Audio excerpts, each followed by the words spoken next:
In this video, I'll show how to fix something went wrong problem on Messenger DM. Let's see how to fix this problem.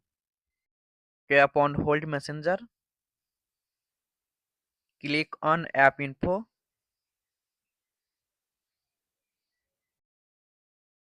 Tap on Force Stop and tap on OK.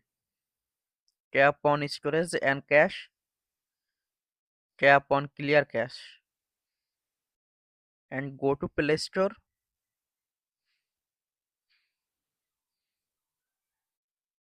Click on Search bar. Search Messenger.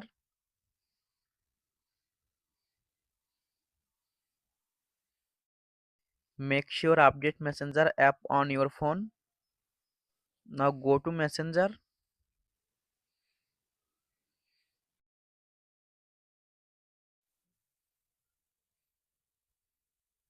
Problem solved. Thanks for watching. Don't forget like and subscribe.